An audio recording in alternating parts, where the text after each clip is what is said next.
Драги ученици, здраво!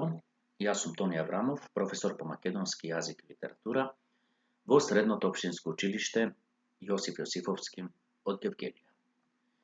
Денешната наша наставна содржина носи наслов класицизам и представници на класицизмот. Се работи за уметнички правец, поточно ние зборуваме за литературата и во овој поглед за литературниот правец класицизам. Значи се јавува и во другите уметности. Нашиот денешен час има две цели. Образовна цел, запознавање со општествено-политичките движења во 16-тиот и 17-тиот век во Европа и согледување на творечките активности во литературниот правец класицизам. Воспитната цел пак, значи стекнување навики за компаративни анализи, значи ваше споредување на општествата заради постојаните промени, но и почитување на различните идеи и сваќања. Класицизмот во основа е книжевен правец кој најдобро доаѓа до израз во француската книжевност во 17-тиот век. Потекнува од латинскиот збор classicus, што значи класичен. Впрочем, целта на авторите од класицизмот е да се навратат кон старите античките автори и принципите на пишување. Поетиката на класицизмот се формирала токму под влијание на античките Аристотел и Хорација, кој особено е видлив во теоријата на Никола Боало, но и на останатите италијански теоретичари од 16-тиот и 17-тиот век. Автор на класицистичката теорија е Жан Шаплен, кој припаѓа на француската литература. Инаку конечната форма на класицистичката поетика ја дава токму Никола Боало, кој што можете да го погледнете во десниот агол од овој слайд. Класицизмот како свој поглед на светот го прифаќа рационализмот, односно рацио или што значи разум, кој што е единствениот извор на сознанието, како што вели теоретичарот Рене Декарт.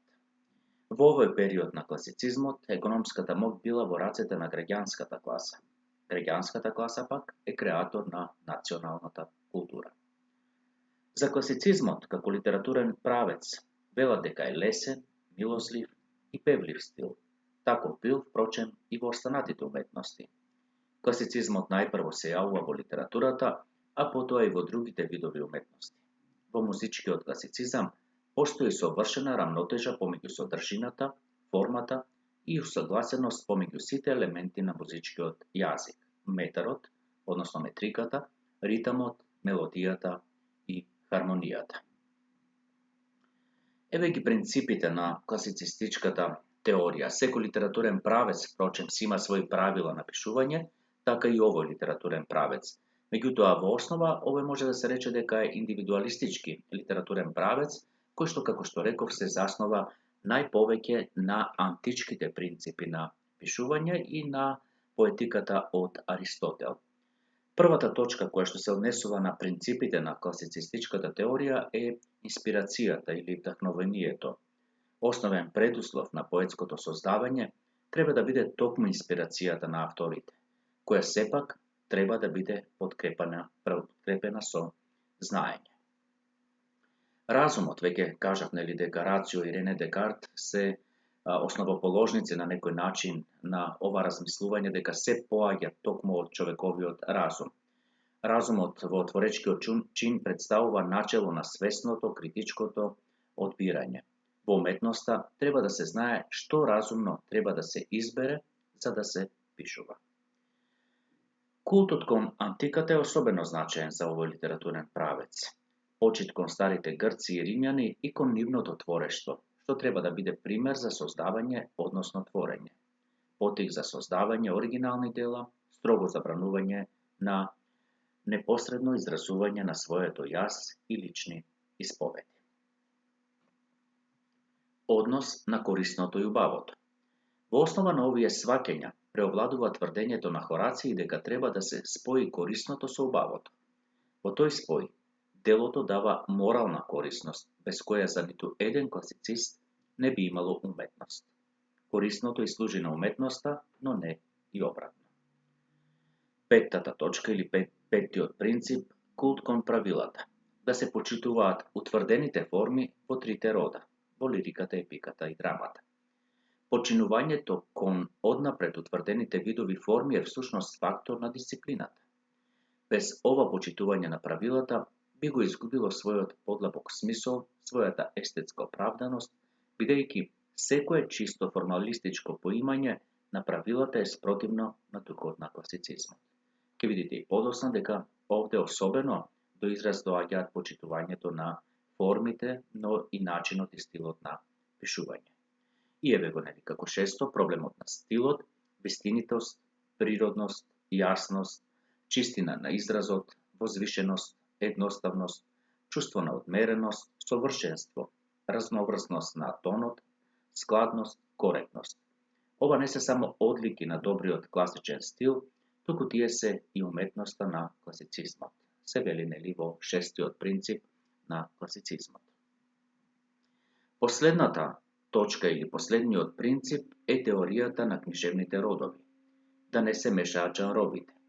Строгото раздвојување на родовите почива на принципот на единство на целината, единство на тонот во делото. Ова единствено се остварува на воопштен начин со почитување на основната поделба на лирска, епска и драмска форма.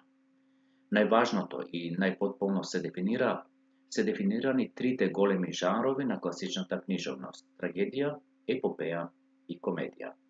Меѓутоа, внимавајте во однос на тоа какви литературни видови постоеле и какви стилови и за кого се наменети тие.